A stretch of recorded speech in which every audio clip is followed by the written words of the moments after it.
Hello, everyone, and welcome to another wonderful day of physical chemistry. So today we're going to touch back on Raman spectroscopy, but this time we're going to have it vibrate. So just as a quick reminder, Raman spectroscopy, essentially it's going to be works by pulling in high incident radiation. So I essentially blast the son of a gun out of a molecule. Usually this is electronic excitation, and then I let it come back down. And when I do so, I should see some of the changes in the system. So what we're going to be doing is we're going to be exciting the system with into an electronic transition.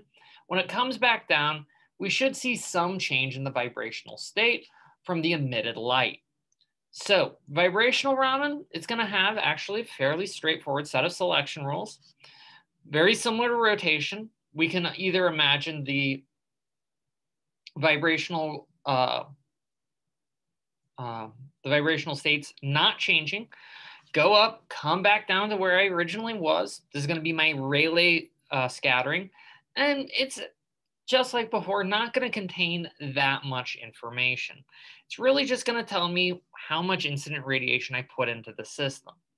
However, we're going to actually have, and one of the other things we're going to have to watch out for is that unlike in rotational states where a lot of my system was at an excited state, most of our ground state vibrations tend to be in the ground state. They tend to be at a V of 0, which means I'm not going to see that much anti-Stokes lines because they don't have anywhere they can go from there. So unlike rotational, we're going to be looking at almost entirely our Stokes peaks. So our Stokes transitions, we're going to be mostly looking at the 0 to 1 transition, and these should produce 3 sub-branches. And these should be fairly familiar from rotational motion. We just are going to go ahead from rotational vibrational motion. We're just going to go ahead and put on some different subscripts to the peaks. So the first of which is going to be the O branch.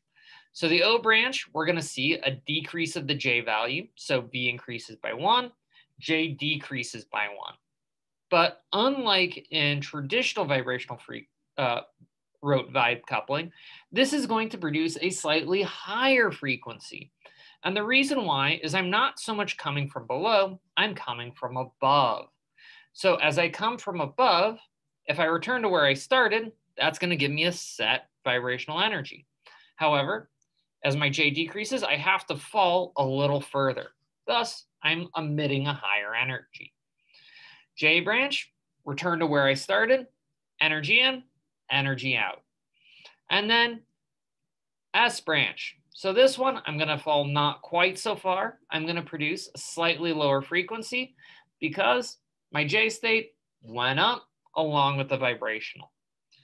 So big thing to note is we also have a set of specific selection rules we should watch out for.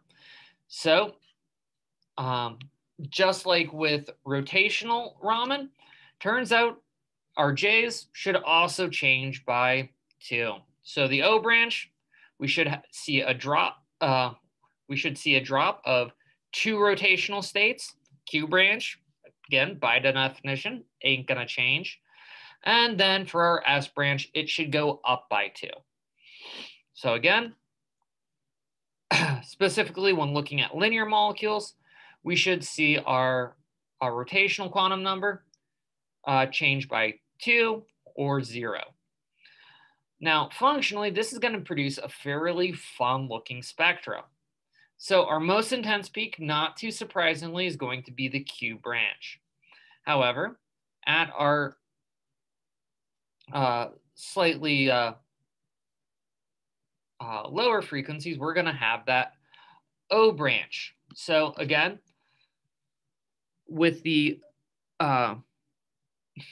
slightly higher frequencies, I should have that O branch, as it's essentially going to be increasing in energy. And we see this when we look at the peaks. So I should have an energy produced based on my initial peak, then minus the vibrational energy of the minus the vibrational constant of the vibration of interest. And then again, this energy should be slightly higher than that because I'm not falling quite so far. Now, one of the things to make note of is that this difference is going to be related by 4 times the rotational constant. Again, this is a fairly large value because I am changing 2 rotational states, and this plays a significant role in the allowed J values. So my J has to be at least 2 because I should be falling by at least 2 rotational levels. So our first peak is going to correspond to 2, then 3, then 4, and so forth. It is worth noting that pictorially, this is often described by looking at the change in vibrational levels, which just looks at this last set of a term, which inverses the sign. So that's the reason we have a flip sign here. All right, next state we're going to look at is that big Q branch. So honestly, for one of the few times, turns out our Q branch contains actually a fair bit of important information. Because since I'm going from the 0 to 1 vibrational state, not changing the rotational state at all, it turns out this is going to be a really good way of determining our vibrational constant, as this peak should be observed based on the incident radiation minus whatever the vibrational constant is. So if you know the incident wavelength, you should be, and you are able to measure the peak, you should be able to back out the vibrational constant quite nicely from this Q branch, and then the O branch can help you isolate the rotational constant. Similarly, we also have the S branch on the other side, producing slightly lower energies, again, still centered on that Q branch, and then again, slightly lower based on minus 4 times the rotational constant times J plus 3/2. Now, since we're increasing J levels, now that J of 0 quickly becomes allowed. And again, similar to what we saw for other rotational spectroscopy, we should see the highest intensity at these intermediate J states, because at this point, we've now balanced that issue of energy splitting in between energy levels and degeneracy for maximum occupation. And you should see that roughly on both sides to be able to identify the most common state. Now, one of the things you may be asking is, since I'm mostly examining the Stokes branch, how is this really any different from a typical rotational vibrational spectra? And it turns out almost all of the difference comes in selection rules. Because remember, when I used UV-vis spectroscopy, I am not able to see any sort of nonpolar molecule, and many of my polyatomic vibrations are actually NMR silent. And it turns out that Raman actually allows for the measurement of nonpolar linear molecules. And in addition, it's going to give us a lot of those peaks that we didn't see in UV-vis or in vibrational spectra. So let's go ahead and revisit our good old friend CO2. And the first thing we're going to want to make use of is Raman is a little bit odd, and it doesn't have a selection rule so much in that we're going to use for polyatomics as an exclusion rule. Because remember, Raman is, so what we're going to find is that the molecule must change polarizability during vibration. So turns out that it's really hard to see what polarizability is. So this is the whole idea. The molecule is excited, and it's not so much that it changes vibration and that it's more easier to polarize. So what we use isn't so much the selection rule as an exclusion rule. So the exclusion rule for Raman spectra is that if a molecule has an inversion center, like CO2, no modes can be both IR and Raman active. So it turns out for CO2, we found that V2, 3, and 4 were all IR active, which means, congratulations, if they were IR active and have an inversion center, They are now Raman silent. Now, you can prove that it turns out that V1 is actually Raman active. So if I take a Raman spectra, this is the only peak I should be able to examine.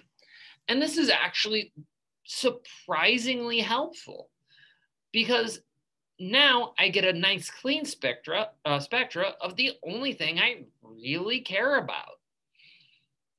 But it is worth noting that just because a vibration satisfies this exclusion rule doesn't mean that it's polarizable. So I don't know about you, but I can't really get a good image of what polarizability is. So we're going to make use of a slightly different rule. And this is the idea that polarizability is the same thing as a quadrupole moment. So this is a quartic moment in the density. This is also still hard to spot, but it turns out that this actually has a meaning for symmetry, because a linear moment means that it has an irreducible representation that belongs to X, Y, or Z directions. So in order for a mode to be Raman active, it has to belong to a quadratic symmetry term. This means that if you go ahead and look in your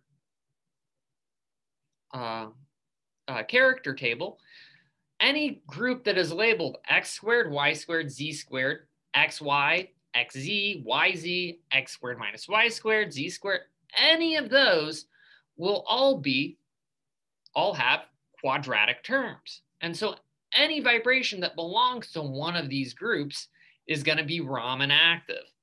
So you may note that there are 3 possibilities for IR activity and, well, 6 for Raman activity. So guess what? We're going to have a lot more molecules that tend to be Raman active than IR active. So for example, let's go ahead and take a look at the point groups that we developed for water. So we found that water had its point groups belong V1 and V2 vibrations belong to the A1 irreducible representation. Well, this has X squared, Y squared, and Z squared character, which, by the way, also means it has X squared plus Y squared and X squared minus Y squared. But regardless, it's got quartic character. So these 2 modes, IR active. And our third vibration belongs to the B1 irreducible representation, which has XZ character. So it is also Raman active. And this is actually kind of a cool feature and also helps illustrate an important point. If I don't have an inversion center like water, this means I can have modes like these 3 that are both IR and Raman active. So as you may have noticed, it's hard to identify polarizability. So this is one of the points where symmetry really shines. It helps us show which modes are Raman and which modes are IR active.